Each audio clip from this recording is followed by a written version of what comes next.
Face à un caractère chinois, vous demandez par quelle trêve commencer, mais ça ne doit pas être la première question à se demander. Ça doit être quelle est la structure du caractère. L'ordre des traits est intimement lié à la structure des caractères. Alors parlons de la structure.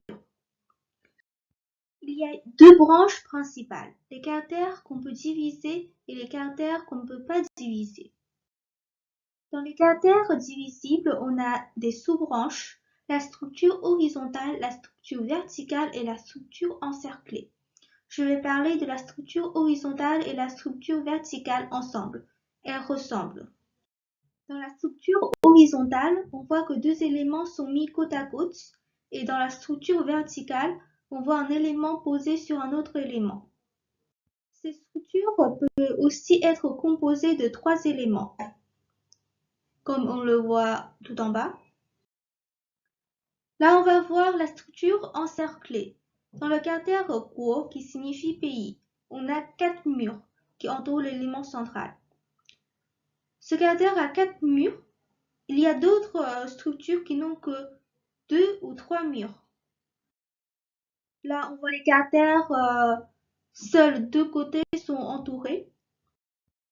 Là, ce sont les caractères qui ont 3 murs. Ils ont une ouverture soit en haut, soit en bas, soit à droite, mais jamais à gauche. On a fini de voir ces structures. Maintenant, on va voir les règles de l'ordre des traits. Quand vous apprenez à écrire un caractère, vous définissez d'abord la structure du caractère concerné. Si la structure est horizontale, vous commencez à gauche. Si la structure est verticale, vous commencez par le haut. Pour chaque structure, j'en ai mis un exemple. La première caractère a une structure horizontale, donc on commence par la gauche. Regardons cet élément. Il est composé de traits horizontaux et de traits verticaux. Selon le troisième point, on trace d'abord le trait horizontal, puis le trait vertical. Le bon ordre, c'est d'abord tracer les deux premiers traits horizontaux, puis le trait vertical, et terminer par le trait horizontal. La tracée de ce trait tout en bas suit la règle, commencez par le haut et finissez par le bas. Dans les caractères chinois, on y trouve plein de traits horizontaux qui se trouvent tout en bas. Il faut donc mémoriser cette règle. On a fini d'écrire l'élément à gauche, on arrive à l'élément à droite. On commence par le trait vertical à gauche, puis le trait tournant. Tracez le trait horizontal à l'intérieur du carré, puis fermez le carré.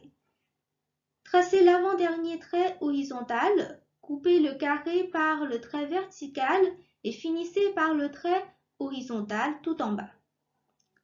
Il faut retenir que pour les petits éléments rectangulaires, on laisse toujours une ouverture en bas. On le ferme une fois qu'on a fini de tracer les traits à l'intérieur.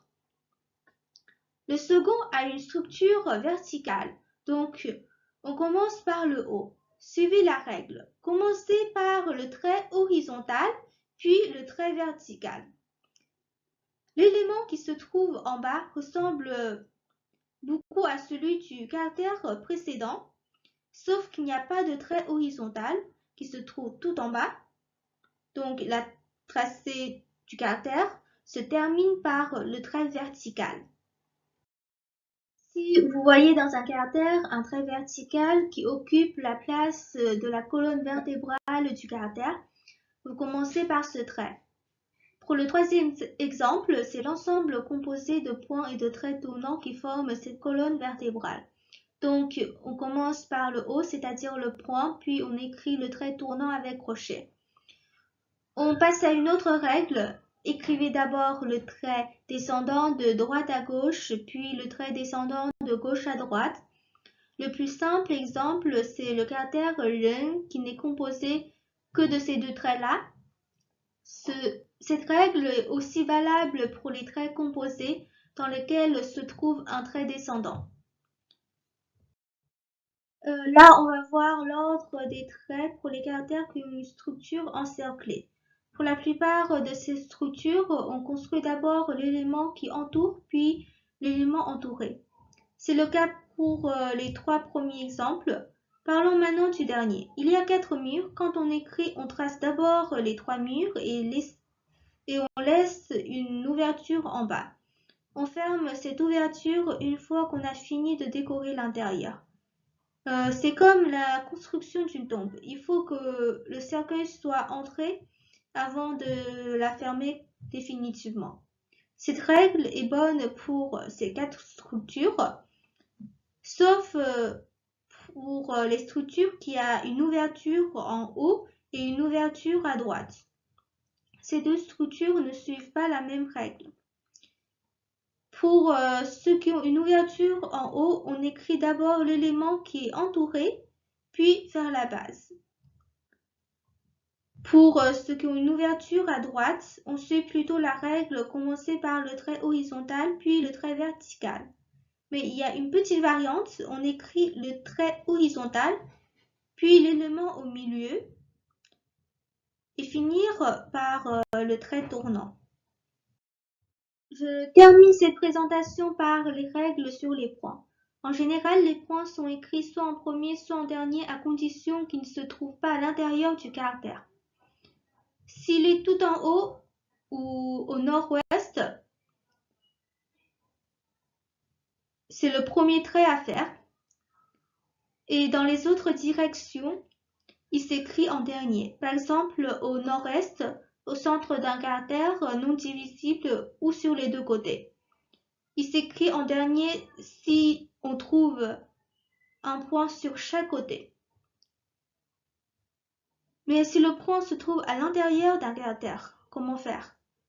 Dans le premier exemple, un caractère de structure horizontale, on commence l'élément à gauche par le point en haut et termine par le point au milieu.